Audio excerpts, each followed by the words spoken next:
अगर कोई आपको नीचा दिखाना चाहता है तो इसका मतलब है कि आप उससे पहले से ही ऊपर हो।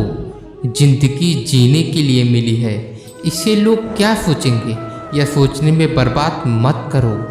किसी के बुरे वक्त में उसका हाथ पकड़कर सहारा दो, उससे हिम्मत दो, क्योंकि बुरा वक्त थोड़े समय में चला जाएगा लेकिन वह आपको दुआ जिंदगी भर देता रहेगा।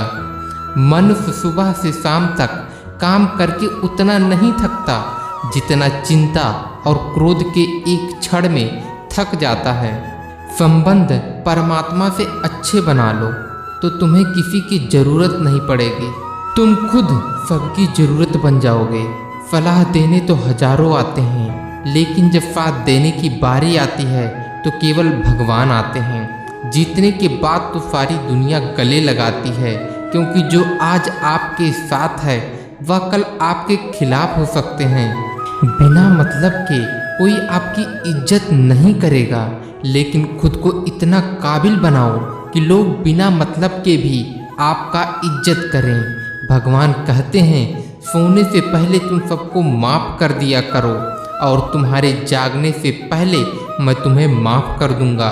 भगवान ऑक्सीजन की तरह हैं जिन्हें आप देख नहीं सकते, लेकिन उसके बिना आप रह भी नहीं सकते। कोई और तुम्हारी मदद नहीं कर सकता, अपनी मदद स्वयं करो। आप खुद के सबसे अच्छे मित्र हैं और सबसे बड़े दुश्मन भी। इंसान तब समझदार नहीं होता जब वह बड़ी बातें करने लगे, बल्कि समझदार तब होता है जब वह छोटी छोटी बातों को समझने लगे। आपके समय सही थे, इसे कोई याद नहीं रखता, लेकिन आपकी समय गलत थे यह सब याद रखते हैं। सब दुख दूर होने के बाद ही मन प्रसन्न होगा, यह आपका भ्रम है। मन प्रसन्न रखो, सब दुख दूर हो जाएंगे।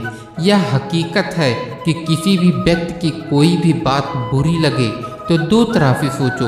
यदि व्यक्ति महत्वपूर्ण है तो भूल जाओ, और बात महत्वपूर्ण है तो व्यक्ति को भूल जाओ। रिश्तों का संबंध सिर्फ रक्त से नहीं होता, जो मुसीबत में हाथ थाम ले उससे बड़ा कोई रिश्ता नहीं होता। भगवान कहते हैं तुम सब कुछ मुझे सौंप दो, सारा दर्द परेशानी, और बिल्कुल हल्के होकर मुझे याद करो।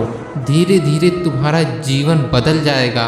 हर रोज रात को सोने से पहले भगवान को अपनी पूरी दिनचर्या बता कर सो। अगर आपके द्वारा किसी का दिल दुखा है तो मन ही मन उससे माफ़ी मांगो। अगर आपका किसी ने दिल दुखाया है तो उसे माफ़ करके सारी चिंताएं भगवान को सौंप कर सो जाओ। यकीन मानिए, इससे आपकी ज़िंदगी खुशनुमा बन जाएगी। क्रोध में बोला हुआ एक शब्द इतना जहरीला हो सकता है कि आपकी हजार प्यारी बातों को एक मिनट में नष्ट कर सकता है। सबको हंसाना लेकिन किसी पर भी हंसना मत। सबके दुख बांटना लेकिन किसी को दुखी मत करना। सबकी राह में दीप जलाना लेकिन किसी का दिल जलाना मत। यही जीवन की रीत है, जैसा बोओगे वैसा ही पाओगे। दुआएं और प्रार्थनाएं असंभव को भी संभव बना देती है। ईश्वर को न हमारे तन की जरूरत है न धन की, उसको तो बस पवित्र मन की जरूरत है।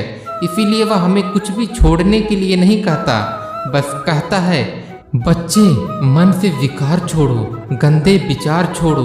जो आने वाला है वह हमेशा गुजरे हुए कल से बेहतर होगा। यही एक सोच आपके जीवन में कभी निराशा नहीं होने देगी। झूठ कितना अजीब है, खुद बोलो तो अच्छा लगता है, दूसरे बोले तो गुस्सा आता है।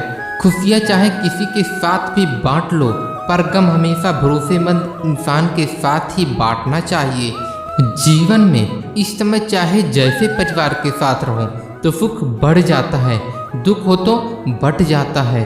सच्चा मित्र वही है जो उस समय में भी आपके साथ खड़ा हो जब सारी दुनिया आपके खिलाफ हो।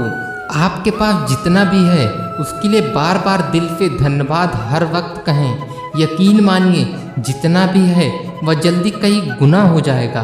प्रार्थनाएं और ध्यान इंसान के लिए बहुत ज़रूरी है, क्योंकि प्रार्थना में भगवान आपकी बातें सुनते हैं और ध्यान में आप भगवान की बातें सुनते हैं। श्री कृष्ण से कितना कुछ छूटा। पहले माँ छूटी, फिर पिता छूटे, फिर जो नंद किशोर मिले वह भी छूटे, संग साथी छूटे, राधा भी छूटी, गोकुल छूटा, फिर मथुरा छूटा। श्री कृष्ण से जीवन भर कुछ न कुछ छूटता ही रहा। नहीं छूटा तो वह था देवत्व, मुस्कान और सकारात्मकता। श्री कृष्ण दुखी नहीं, उत्सव के प्रतीक हैं। सब कुछ छूटने पर भी कैसे खुश रहा जा सकता है, या श्री कृष्ण से अच्छा कोई नहीं सिखा सकता। इसीलिए हमेशा खुश रहें, सदा मुस्कुराते रहें। जीतने का मजा भी तभी आएगा जब लोग आपके हार का इंतजार करेंगे। गीता में लिखा है, यदि कोई आपको अच्छा लगता है तो अच्छा वह नहीं, अच्छे आप हैं, क्योंकि उसमें अच्छाई देखने वाली नज़र आपके पास है। अपनी पीड़ा के लिए संसार को दोष मत दो, अपने मन को समझाओ। तुम्हारे मन का परिवर्तन ही तुम्हारे दुखों का अंत है। सोच और नीयत अच्छी रखिए, फिर आपके कष्ट प्रभु स्वयं दूर कर देंगे। याद रखना, भगवान से कभी उम्मीद छोड़ना नहीं और दुनिया वालों से कभी उम्मीद रखना नहीं। सुख दुख एक सिक्के के दो पहलू हैं। जहाँ सुख होगा वहाँ दुख भी होगा, जहाँ दुख होगा वहाँ सुख भी होगा। इसीलिए सुख दुख के बारे में बिना सोचे निरंतर अपने लक्ष्य को प्राप्त करने के लिए प्रयास करते रहना चाहिए। एक बात हमेशा याद रखना, किसी के सामने गिड़गिड़ाने से ना मोहब्बत मिलती है ना इज्जत। इसीलिए अपने स्वाभिमान को जिंदा रखो। कोई अगर आपकी किस्मत में होगा तो आपके पास खुद ही चल कर आएगा।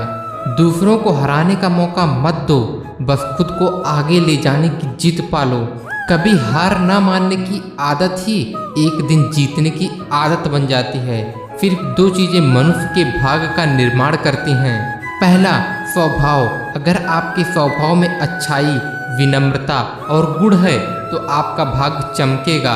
अगर आपका स्वभाव क्रोधी है, आलसी है, तो आपका भाग्य भी बिगड़ना अनिवार्य है। इसीलिए अपने स्वभाव को मधुर और आकर्षित बनाइए।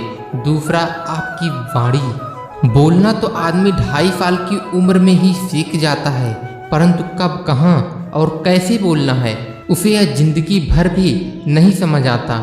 जिसे यह बोलना आ गया कि कब, कहाँ और कितना बोलना चाहिए, समझ लो उसे सफल होने के लिए कोई नहीं रोक सकता।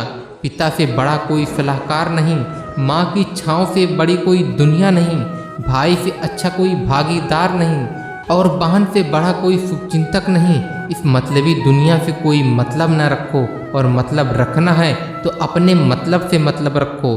दुआएं मांगने से किसका भला होता है? मिलता तो वही है जो हमने बोया होता है। तुम नीचे गिर के देखो, कोई नहीं आएगा उठाने। तुम जरा उड़कर तो देखो, सब आएंगे गिराने। एक बात हमेशा याद रखना, अगर शराब की दुकान पर बैठकर दूध पियोगे तो तुम्हें शराबी का ही दर्जा मिलेगा, और किसी मंदिर में बैठकर पानी भी पियोगे तो तुम्हें एक संत का दर्जा दिया जाएगा। इसीलिए आप किसके साथ उठते बैठते हो यह बहुत मायने रखता है। दोस्तों, आशा करता हूँ कि आपने इस वीडियो से बहुत सारी सीख ली होगी। मिलते हैं जल्दी एक नए ज्ञानवर्धक वीडियो में। धन्यवाद। अपना ख्याल रखिएगा।